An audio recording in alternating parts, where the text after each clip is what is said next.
Respect ಬೇಕಾದ್ರೆ ಬರೀ respect ಮಾತ್ರ ಕೊಡಿ ಸಾಕು. ಅವ್ರಿಗೆ ಲವ್ ಎಲ್ಲ ತೋರಿಸ್ಕೊಂಡು ಕೂತ್ಕೊಂಡ್ರೆ ಅವ್ರಿಗೆ ಆ ಎನ್ವೈರ್ಮೆಂಟಲ್ಲಿ ಇರಲೇಬಾರ್ದು ಅಂತ ಅನಿಸ್ಬಿಡುತ್ತೆ.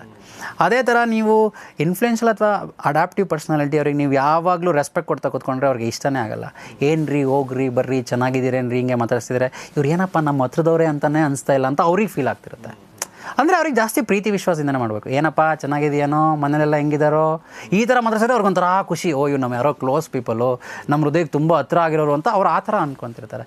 ಅಂದರೆ ಈ ಕಾಂಟೆಕ್ಸ್ಗಳು ನಮಗೆ ಅರ್ಥ ಆಗಿಲ್ಲ ಅಂದರೆ ನಾವು ಕಾಂಪ್ರಮೈಸಿಂಗ್, ಅಡ್ಜಸ್ಟಿಂಗ್ ಮತ್ತು ಸ್ಯಾಕ್ರಿಫೈಸಿಂಗ್ ಲೈಫಲ್ಲಿ ಯಾರು ಒಳಗಡೆ ಖುಷಿಯಾಗಿಲ್ದಿರೋದಕ್ಕೋಸ್ಕರ ಮತ್ತೆ ಮತ್ತೆ ಹುಡ್ತಾ ಇದ್ದೀವಿ ಖುಷಿಯಾಗಿರೋಕ್ಕೋಸ್ಕರ. ಅವಾಗ ಪುನರಪಿ ಜನನಂ ಪುನರಪಿ ಮರಣಂ. ಸೊ ಯುನಿಕ್ ಟ್ರೂತಲ್ಲಿ ಪುನರ್ಜನ್ಮ ನಂಬ್ತೀರಾ?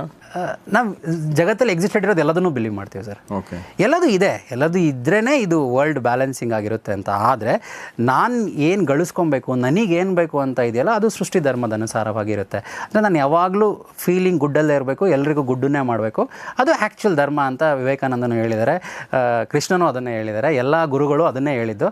ಆದರೆ ಗುಡ್ಡದ ಮೀನಿಂಗೇ ನಮಗೆ ಗೊತ್ತಿಲ್ಲ. ಓಕೆ, ಈಗ ನನ್ನ ಪ್ರಕಾರ ನಾನು ಎಲ್ಲವಾಗಲೂ ಗುಡ್ಡೆ ಅಲ್ವಾ ಸರ್? ನಿಮ್ಮ ಪ್ರಕಾರ ನೀವು ಎಲ್ಲವಾಗಲೇ ಗುಡ್ಡು. ನೀವು ಎಲ್ಲವಾಗಲೂ ಗುಡ್ಡಿರ್ಬೇಕಾದ್ರೆ ನನಗೆ ಅದು ಅಡ್ಜಸ್ಟ್ ಆಗಲಿಲ್ಲ ಅಂದರೆ ನಾನು ನಿಮ್ಮನ್ನು ಬ್ಯಾಡ್ ಅಂತಲೇ ಕರಿತೀನಿ, ನೀವು ನನಗೆ ಬ್ಯಾಡ್ ಅಂತಲೇ ಕರಿತೀರ. ನಿಮ್ಮ ಫ್ರೀಕ್ವೆನ್ಸಿ ನಾನು ಮ್ಯಾಚ್ ಆಗಲಿಲ್ಲ ಅಂದರೆ. ಅದಕ್ಕೆ ಯಾವ್ದ್ಯಾವುದು ಎಲ್ಲೆಲ್ಲಿ ಹೆಂಗೆ ಇರಬೇಕು ಅದನ್ನು ನಾವು ಅಕ್ಸೆಪ್ಟ್ ಮಾಡ್ಕೊಳಕ್ಕೆ ಸ್ಟಾರ್ಟ್ ಮಾಡಿಬಿಟ್ರೆ ಈ ನಾಲೆಡ್ಜ್ ಮೂಲಕ ನಮಗೆ ಪೀಸ್ ತುಂಬ ಚೆನ್ನಾಗಿರುತ್ತೆ ಅಂತ. ಸೊ ಟೇಕ್ ಅವೇ ಒಂದು ಭಾಳ ಚೆನ್ನಾಗಿತ್ತು ವಿಷಯ. ಏನಂತಂದರೆ ಈಗ ಬೇಸಿಕಲಿ ಈಗ ನಾವು ಅಡ್ಜಸ್ಟ್ಮೆಂಟ್ ಮಾಡೋದು ಅಡಾಪ್ಟಿವ್ ಅನ್ನೋದು ಬೇರೆ ಕಾಂಟೆಕ್ಸ್ಟಲ್ಲಿ ಹೇಳ್ತಾರೆ ಅವರು.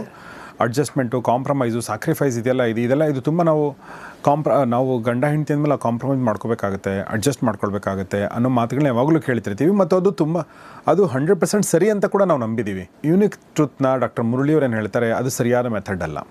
ಸರಿಯಾದ ಮೆಥಡ್ ಯಾವುದು ಅಂದರೆ ಆ ವ್ಯಕ್ತಿ ಹೇಗಿದ್ದಾರೆ ಅಂತ ಅರ್ಥ ಮಾಡಿಕೊಂಡು ಅವ್ರಿಗೆ ಅದನ್ನು ಕೊಡೋದು. ಅವಾಗ ಏನಾಗುತ್ತೆ ಅಂದರೆ ಆ ವ್ಯಕ್ತಿ, ನಿಮ್ಮ ಎದುರುಗಡೆ ಇರುವಂಥ ವ್ಯಕ್ತಿಗೆ ಏನು ಬೇಕೋ ಅದು ಸಿಗ್ತಾ ಇದೆ, ನಿಮಗೇನು ಬೇಕೋ ಅದು ಸಿಗ್ತಾ ಇದೆ, ಅವಾಗ ಇಬ್ಬರು ಹ್ಯಾಪಿಯಾಗಿರ್ತಾರೆ. ನೀವು ಅಡ್ಜಸ್ಟ್ಮೆಂಟು, ಕಾಂಪ್ರಮೈಸ್ ಮಾಡ್ತಿರ್ಬೇಕಾದ್ರೆ ಏನು ಮಾಡ್ತಾ ಇರ್ತೀರ ಅಂತಂದರೆ ನೀವು ನಾಟಕ ಮಾಡ್ತಿರ್ತೀರ. ಓಕೆ, ನೀವು ಅವ್ರಿಗೆ ಕೊಡ್ತಾ ಇದ್ದೀರಾ ನೀವು, ಬಟ್ ಒಳಗಡೆ ನಿಮಗೆ ಯು ಆರ್ ಅನ್ಹ್ಯಾಪಿ ಸೋಲ್ ಆಗಿದ್ದೀರಾ ಅಲ್ವಾ? ಸೊ ಅವಾಗ ಏನಾಗುತ್ತೆ ಹೇಳಿ, ಒಂದಲ್ಲ ಒಂದಿನ ಜಗಳ ಶುರು ಆಗುತ್ತೆ. ನಾನು ಎಷ್ಟು ದಿನ ಅಂತ ಕಾಂಪ್ರಮೈಸ್ ಮಾಡ್ಕೊಳ್ಳಿ, ಎಷ್ಟು ದಿನ ಅಂತ ನಾನು ಅಡ್ಜಸ್ಟ್ ಮಾಡ್ಕೊಳ್ಳಿ ಅಂತ ಶುರು ಆಗುತ್ತೆ. ಹೀಗಾಗಿ ಈ ಪಾಠ ತುಂಬ ಚೆನ್ನಾಗಿದೆ ಅಂತ ನನಗನ್ಸುತ್ತೆ. ಸೊ ಇದು ಕೇವಲ ಮಕ್ಕಳಿಗಲ್ಲ, ಅದು ಗಂಡ ಹೆಂಡ್ತಿ ಇರ್ಬೋದು, ತಂದೆ ತಾಯಿಗಳಿರ್ಬೋದು, ಎಲ್ಲರಿಗೂ ಬರುವಂಥ ಒಂದು ಸಮಸ್ಯೆನ